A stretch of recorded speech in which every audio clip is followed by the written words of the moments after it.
Welcome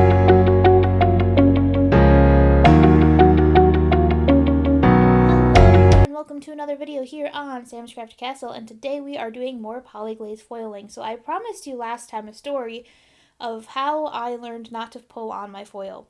So a lot of people will do, by the way, we're using the Art Deco background today, and we are going to use the champagne foil. You can go look back at the other video if you want to get more details on how to do this part, because it's the same as what I did in the other video. So basically, I learned a lesson. I had a mass foiling day because I had all my foiling stuff out and decided that I just wanted to foil some older sheets that I had that they don't make anymore, just to keep around to use for quick projects if I needed to. And you're going to see me do the difference right here. And that is I stick my ink off to the side because I learned that I was, without even knowing I was doing it, pulling on the foil as I put it through the machine. So I've learned that I need to set my machine aside so that I don't pull on it. And I only say this because I didn't know I was doing it until I had that day, and I did it a whole bunch of times. And I realized that I was pulling it through the machine and not just guiding it like I thought I was doing. So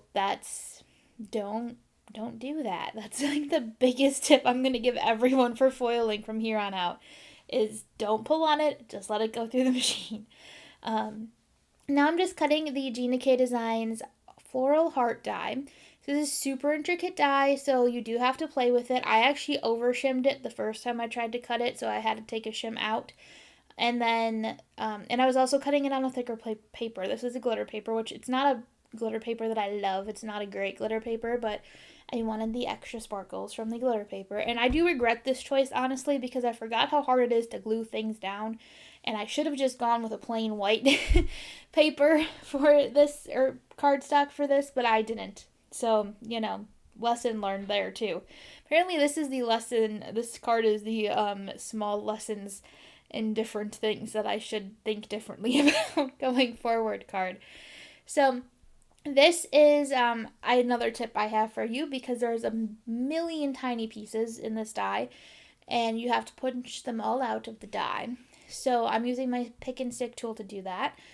And didn't want to have to clean up and track down all the little tiny pieces when I was done. So I was trying to figure out how to contain them.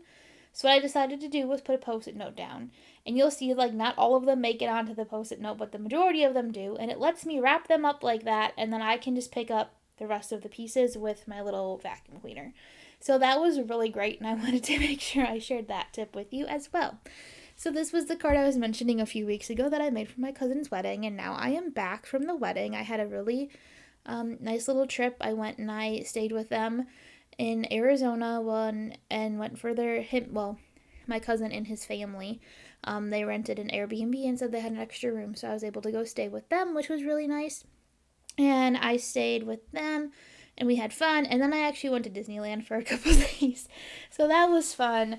I have another vlog channel that never gets updated. It's still 2 years ago that I'm uploading vlogs from, but I did film a little bit while I was there, so maybe some of those, and I'll try to remember to link the channel down below. But no promises, because like I said, that channel's not my main focus, and it gets neglected very badly. So don't be surprised if you go there and nothing's there. But now we're going to use these other new Poly-Glaze. Well, they're not new. These are not new anymore. They were brand new when I filmed this video, but they are not new anymore.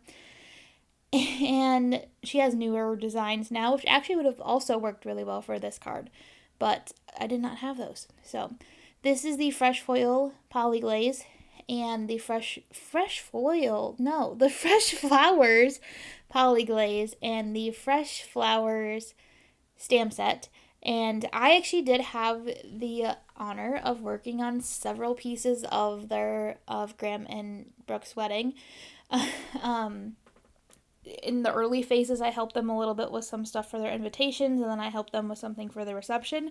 So I had the luxury of knowing exactly which colors in my collection matched their wedding colors, because I had a little sneaky peek from helping them with a few things. So I pulled out all of the colors I used I did envelopes for them. I should have taken pictures before I threw mine out, but I didn't, so I don't have pictures.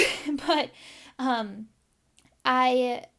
I pulled out all the colors I used when I did the envelopes for their invitations. And by envelopes, I mean I just decorated them. Brooke's brilliant friend, one of her friends, did the addressing and stuff like that. I'm not that cool. And so I pulled out those colors and I just stamped out the entire sheet because I decided to, rather than save it, I would just stamp them, and then I kept all the little pieces and I will use those for something else, ones I didn't use. So I knew I was going to use all of them. So their wedding color, well, what I used, it wasn't a perfect match, but the colors that I used for their envelopes were the Distressed Victorian Velvet, the Faded Brick, and the Craft, which is really funny because there's actually a funny story about that too. They sent me one of their invitations so I could look at it and try to get the colors and match them for the envelopes, or for the design on the envelopes. And I knew I had the perfect color, right? I had this color that I was like, this is gonna match the invite perfectly, and I know I have it. And but for whatever reason, I could not find it. I could not find the name of it. I could not find the ink cube for it. And I was like, I know I have like the perfect color for this, and I can't find it. And I was getting so frustrated. I think I was gonna use Dusty Rose instead, but that was like way too pink, and I was so annoyed and so frustrated because I was like, where is this color? I know I have it. I literally have the perfect color, and I cannot find it. And probably like 2 weeks before, my cousin was like, hey, we're going to work on the invite. I'm going to come home and work on the invites. And I was like, cool. And I was in the middle of moving. And as I was moving, I was cleaning my ink drawer and getting ready to move, and I found it. And I was so happy. And it's Distressed Victorian Velvet. And I was just so happy that I found it. I was so excited. I was like, I found the perfect color. And we had one more meeting right after that, right after I found it, because I hadn't told him I was moving yet. And when we had our meeting and I told him that I was moving and everything, I said, oh, by the way, I'm moving and I found the perfect color for your invites. So I'm still just so happy I found it, honestly, because even when I took it over, because his mom helped, and him and his mom helped me with do the invitations or do the envelopes, and I was like, I'm just so glad I found that. And my aunt even made a comment and said, yeah, this was like the perfect color, like it matches almost perfectly. I was like, I know. So I'm it's just one of those things where everything just worked out how it was supposed to, and I'm just very happy about it. Okay, this is my other lesson for this video.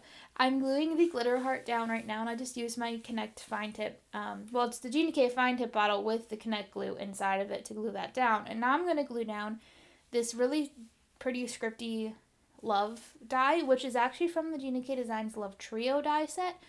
And I had this cut from a different project, and I never used it.